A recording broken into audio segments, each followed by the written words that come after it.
성탄절 주일 아침에 귀한 찬양을 준비해 주신 우리 찬양대께 감사를 드립니다. 어제는 우리 주일학교 학생들이 이곳에서 알록달록한 옷을 입고 성탄 트리처럼 하나님 앞에 아름다운 찬양을 올렸고, 오늘 이 아침에는 모든 성도님들과 함께 하나님께 예배할 수 있음에 감사드립니다.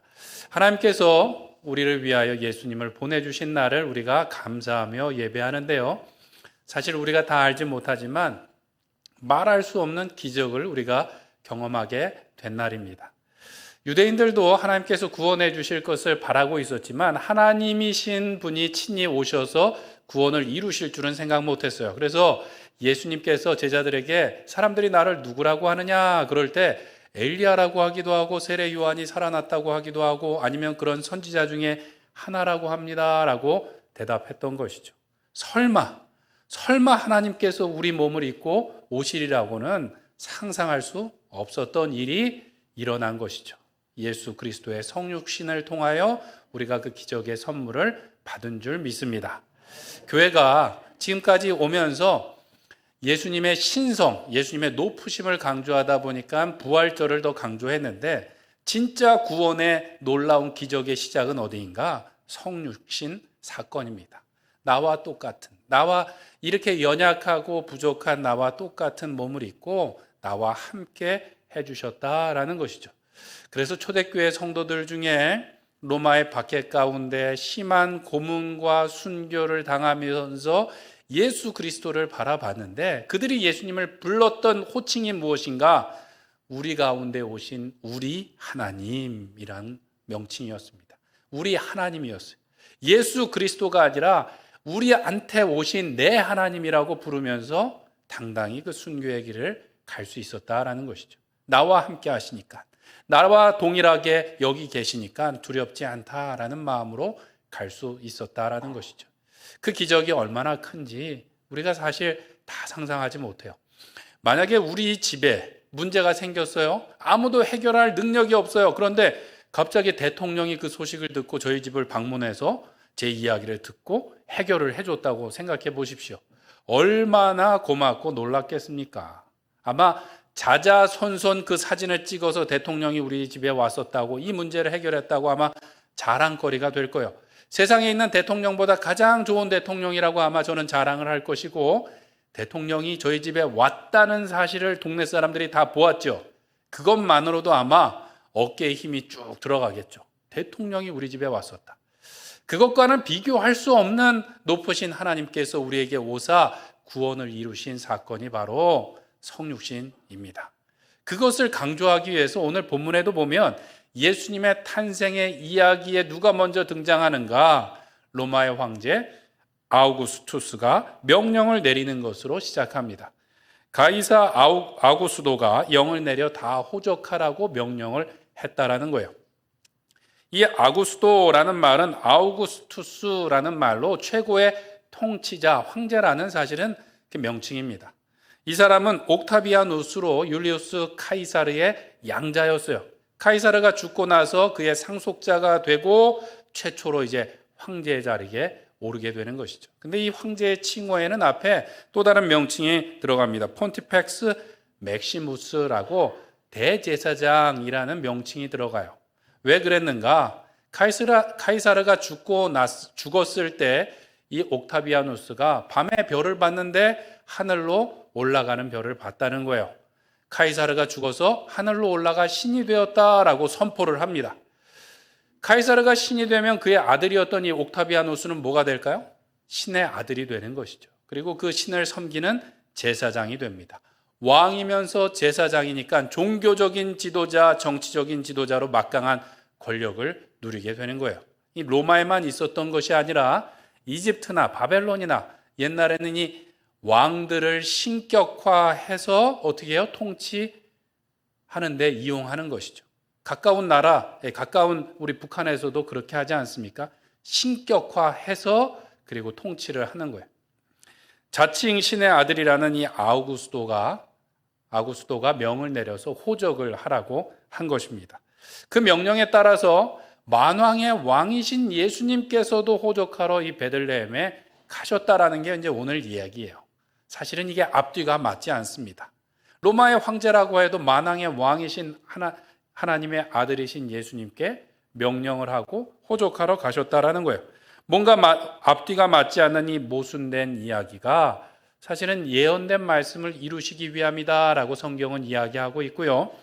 또 성경은 일부러 이러한 것을 극명하게 대조시켜 보여주고 있습니다. 왜 그런가? 이게 사실은 사람의 상태예요. 모순된 인간의 모습이 이렇습니다. 사람의 죄된 모습이 이렇게 앞뒤가 맞지가 않아요. 사람은 하나님의 형상대로 존귀하게 지음을 받았는데 누구처럼 높아지고 싶었는가? 하나님처럼 높아지고 싶어서 범죄하게 되었습니다. 그런데 그 바람대로 되지는 않았어요. 선악을 알게 하는 데는 하나님과 조금 비슷하게 됐는지 모르지만 선을 행할 능력이 없고 오히려 죄와 사망의 종노릇하는 무능한 존재가 된 것이죠. 그럼에도 불구하고 역사적으로 지금까지 사람들은 높아지려고 하나요? 낮아지려고 하나요? 높아지려고 하죠. 왕이 되어서 모든 사람들을 내 마음대로 내 뜻대로 다스리려고 하는데 사실은 교만하지만 우리는 무능한 존재라는 거예요. 성경에도 보면 헤롯과 빌라도가 권세를 자랑합니다. 헤롯은 나라의 절방이라도 나를 기쁘게 하는 자에게 주겠다라고 호언장담하지만 그가 거룩하고 의롭고 그래서 보호하고 싶었던 세례 요한도 지키지 못했어요. 그가 직접 목을 베어오라고 이야기하게 됩니다. 빌라도 같은 경우는 예수님을 재판하면서 내가 너를 풀어줄 권한도 있는 것을 알지 못하느냐라고 아주 당당하게 이야기했지만 권한이 있었나요? 없었나요? 있었지만 없었어요. 미친 듯이 불법으로 예수님을 죽이고자 하는 사람들의 목소리에 눌려서 굴복하고 예수님을 십자가에 내어주고 말았다라는 것이죠. 이것이 사람의 모습입니다. 죄된 인간은 날마다 더 높아지려고 하고 더 많이 가지려고 하고 내 뜻대로 하려고 하지만 사실은 왕이 아니라 죄와 사망의 노예, 종으로서 살아가게 된다라는 거예요. 우리도 마찬가지입니다. 우리는 살아가면서 조금 더 높은 자리에 오르길 바라고 조금 더 많이 갖길 바랍니다. 그러면 내가 생각했던 대로 내 뜻대로 행복을 찾을 수 있을 것으로 생각하는데 결코 그렇지 않다는 거예요. 살다 보면 내 마음대로 되는 게 하나도 없는 것을 경험하게 돼요. 부부가 정말 사랑해서 결혼을 했는데도 그래도 가끔 싸울 때가 있으십니까? 없으십니까? 자주 싸우시나요? 가끔 싸울 때가 있으시죠. 서로 그렇게 잘 하려고 결혼을 했는데도 불구하고 내 생각대로, 내 뜻대로, 내 방식대로 하려고 하다 보니까 부딪히게 되는 것이죠. 결국은 내 뜻대로 되는 게 별로 없어요. 내 뜻대로 다 하고 산다 하시는 분들 보면 큰 문제가 있는 경우입니다. 살아가면서 우리는 우리의 뜻대로 할 수 있는 것이 없음에도 불구하고 날마다 더 높아지려고 더 많이 가지려고 하고 큰 착각을 하는 것 중에 또 한 가지는 이 땅에서 천년 만년 살 것처럼 우리가 착각을 한다는 거예요. 제가 사역을 하면서 장례 예배를 인도하러 많이 가지 않습니까? 그것이 저에게도 큰 은혜가 되는 게 그렇지 내가 이제 곧 하나님 나라 가야지 라는 것을 날마다 그렇게 갈 때마다 깨닫고 깨닫는데 참 이상한 것은요 돌아서면 잊어버려요. 돌아서면 잊어버려요. 저만 그런가요? 갈 때는 정말 내가 내일 하나님 나라 갈 것처럼 오늘 밤에 하나님 나라 갈 것처럼 그런데 돌아서면 잊어버립니다. 우리 성도님들도 우리 구역 식구들, 교회 교우들 장례식에 더 많이 가셔야 돼요. 저만 그런 게 아니에요. 우리는 다 잊어버리고 나는 마치 80세, 90세, 100세를 살 것처럼 혼자 계획하고 있는 거예요. 올 때는 순서가 있었지만 갈 때는 순서가 있나요? 없나요? 없어요. 없습니다. 옛말에 권불 10년 화무 11홍이라고 했습니다. 아무리 대단한 권세라도 10년을 못 가고 아무리 예쁜 붉은 꽃도 열흘을 가기 힘들다라는 거예요. 우리의 인생은 그렇게 덧없고 부질없음에도 불구하고 우리는 모든 것을 다 하는 것처럼 모든 것을 할 수 있는 것처럼 착각하고 살더라는 것이죠. 죽을 때가 돼서야 뭐가 더 중요한지를 깨닫고 후회하는 경우가 우리는 많이 있습니다. 정말로 중요한 것이 무엇일까요? 오늘 본문에 보면 반복되는 단어가 있어요. 호적이라는 말이 3번이나 반복됩니다. 로마의 황제가 호적을 명해서 다 호적해야 된다는 거예요. 이게 만사기도에서 출산한 날이 가까웠던 마리아와 요셉도 그 호적을 하기 위해서 베들레헴으로 갔더라는 거예요. 로마 황제가 호적을 명한 이유는 무엇 때문이겠습니까? 세금을 걷어들이고 또 전쟁터에 내보내기 위해서 호적을 했죠. 그런데 왜 호적이었을까요? 정말로 중요한 호적을 하러 오신 왕이 누구신가 하면 바로 예수 그리스도이십니다. 생명책에 우리의 이름을 기록하고자 이 땅에 오신 왕이 누구예요? 예수님. 예수님이 오신 그날 이 땅의 왕인 로마 황제는 호적을 명했다는 거예요. 사실 진짜 호적하러 오신 분은 누구예요? 예수님이시다라는 것이죠. 그런데 재미있는 것은 진짜 중요한 영생의 호적을 하시러 오신 예수님은 황제보다 더 높은 자리가 아니라 낮고 낮은 자리, 약하고 약한 아기의 모습으로 오셨다라는 것을 기억해야 됩니다. 세상에서는 점점 더 높아지길 바라고 더 많이 갖길 바라는데 하나님의 방법은 그렇지가 않았던 거예요. 인간의 그 모순된 그 모습을 깨트리시기 위해서 오히려 역설적인 모습으로 예수님께서 이 땅에 오사 역전승을 이루시며 우리를 구원해 주셨다라는 것입니다. 때문에 우리는 우리 가운데 낮은 모습으로 약한 모습으로 오신 이 예수님을 바라며 또 닮아가야 될 줄로 믿습니다. 이 성탄절에 그냥 예수님, 아기 예수님으로 오셨네요 라고 그냥 즐거워하는 것이 아니라 왜 그렇게 오셨는지를 우리가 기억하고 그 예수님을 닮아가기를 소원합니다. 때문에 첫째로 우리는 처음 모습만으로 끝을 판단해서는 안 될 것입니다. 우주 만물의 왕이신 예수님께서 이 땅에서 가장 낮고 천한 곳에 가장 연약한 아기의 모습으로 오셨다라는 거예요. 옛날에 설교자 요한 크리소스톰은 이렇게 이야기했습니다. 이 기적은 경이로움으로 우리를 초대합니다. 왜 그런가? 시간의 기원이 되신 분이 아기의 모습으로 오셨고 영광의 보좌에 앉으셨던 분이 구유에 누이셨습니다.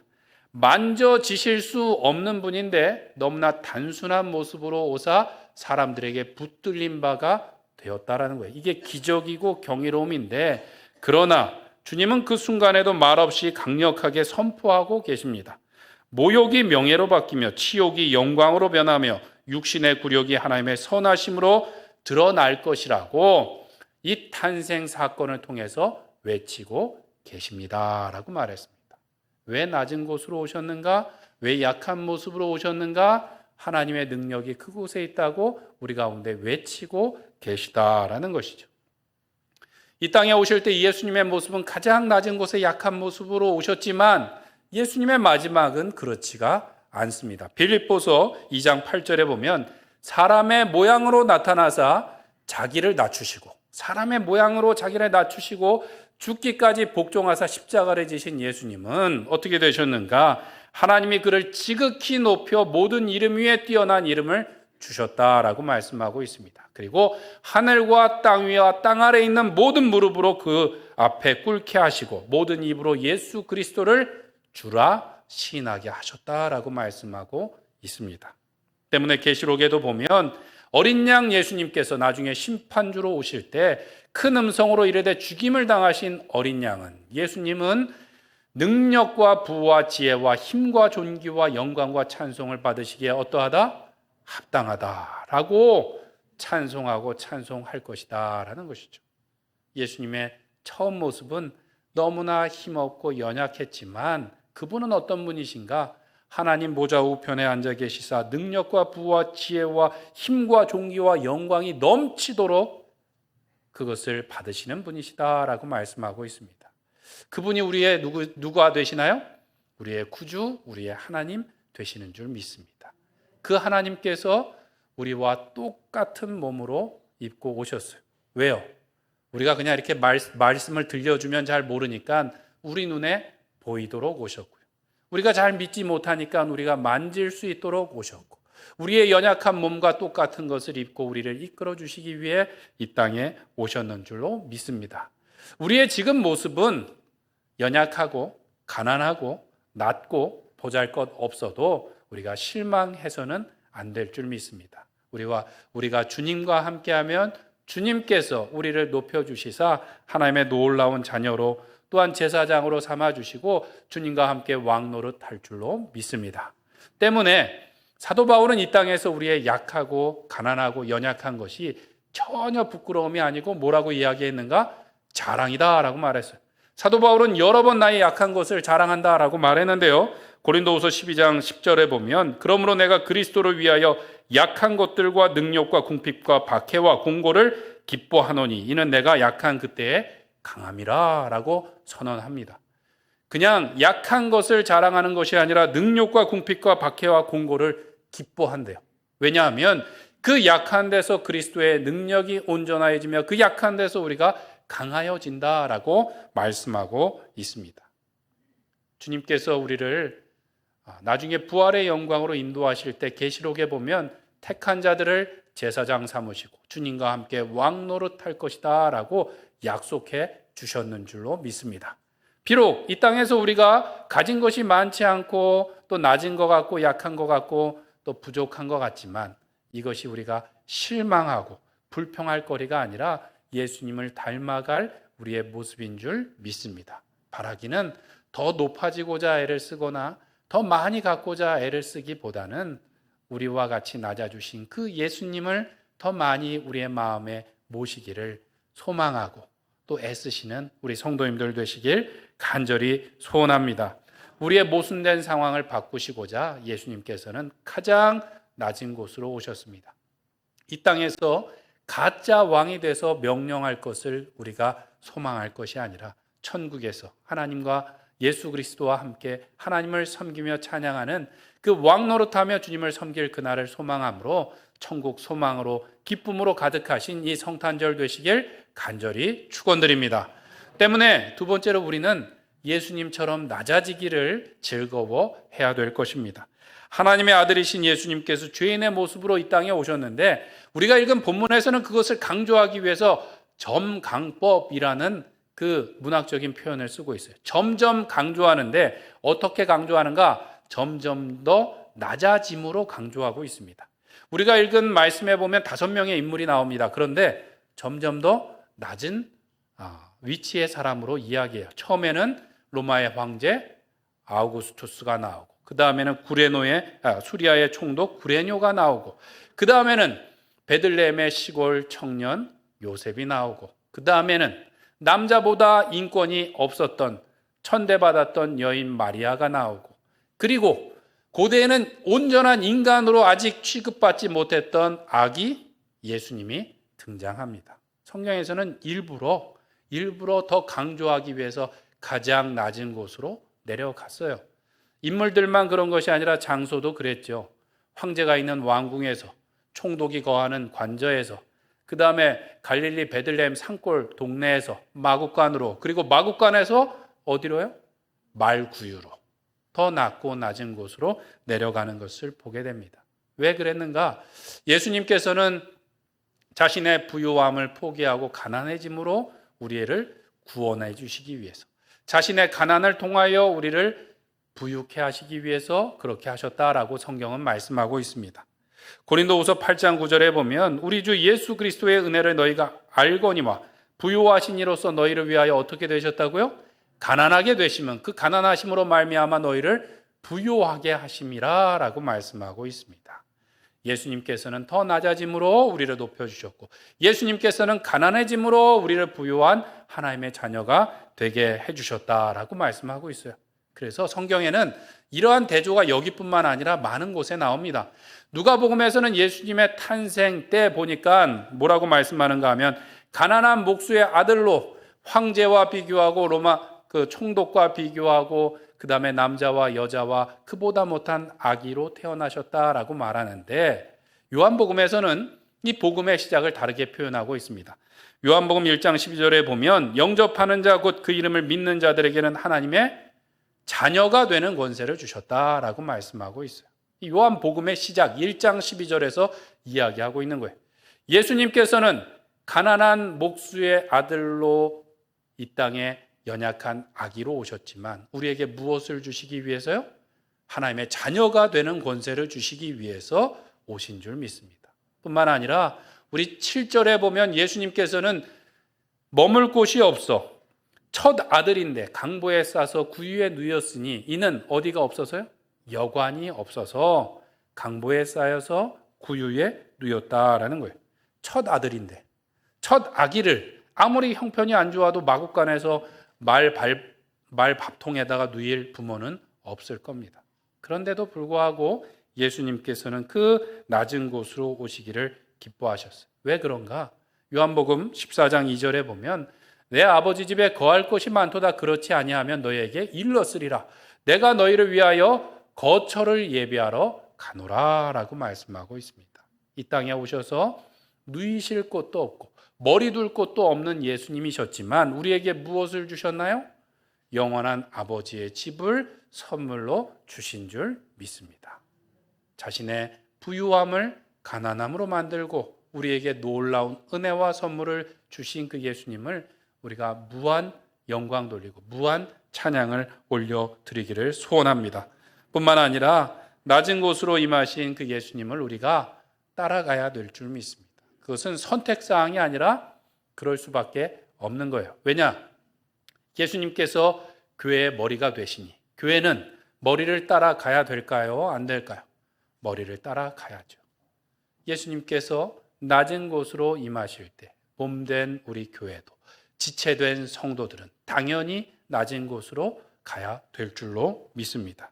예수님께서 마구간 구유에 누이시기를 기뻐하신 것처럼 하나님께서 우리에게 허락하신 환경이나 사람들을 바라보면서 우리가 불평할 것이 아니라 어느 곳에 있든지 찬양하며 감사하며 주님의 뜻 행하기를 기뻐하는 주님의 백성 되시기를 간절히 축원드립니다. 예수님께서 낮은 곳에 오셨을 뿐만 아니라 예수님을 환영했던 사람들은 누구인가? 들에서 양을 치던 목자들이었어요. 그때는 겨울이어서 사실 목자들이 바깥에 있었을 시기가 아니래요.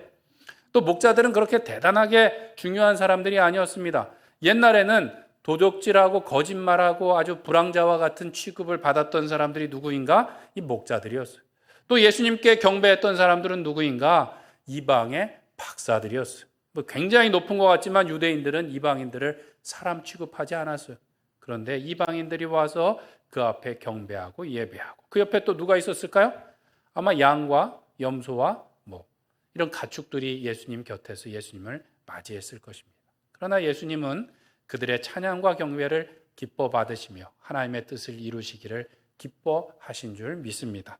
바라기는 우리가 갑자기 어느 날 모든 것을 내려놓고 더 낮은 곳으로 간다고 하기 어렵지만 하나님께서 우리를 보내신 그곳에서 감사와 기쁨과 찬송을 올려드리며 하나님의 뜻을 행하기에 열심을 내시는 우리 성도님들 되시길 간절히 축원드립니다. 6세기의 대표적인 교황이었던 그레고리 1세라는 사람이 있습니다. 그는 로마의 귀족으로 태어났지만 모든 재산을 다 가난한 자들에게 나눠주고 광야에 가서 수도사가 되었다가 나중에 이제 황제가 되었어요. 그 사람이 했던 말 중에 이런 말이 있습니다. 세상에서는 신분이 올라감으로써 높은 곳에 이르지만 우리는 사랑 안에 낮아짐으로써 높은 곳에 도달합니다. 라고 말했어요. 세상에는 자꾸 높아져야 되지만 예수님 안에서는 우리가 낮아질 때 높아지는 줄 믿습니다. 이것이 아래로 성장하기예요. 우리는 낮아지면 낮아질수록 예수님을 닮아 자라가게 될 줄로 믿습니다. 우리가 다 할 수 없지만 우리를 위해 기꺼이 낮아지고 우리를 부욕해 하시기 위해서 가난해지신 예수님께 감사와 찬송을 올려드리기를 소원합니다. 우리의 입술로 감사와 찬송을 올려드릴 뿐만 아니라 가장 큰 찬사는 무엇인가 하면 모방이라고 합니다. 모방. 가장 큰 영광을 돌리는 게 뭐냐? 모방이에요. 모방.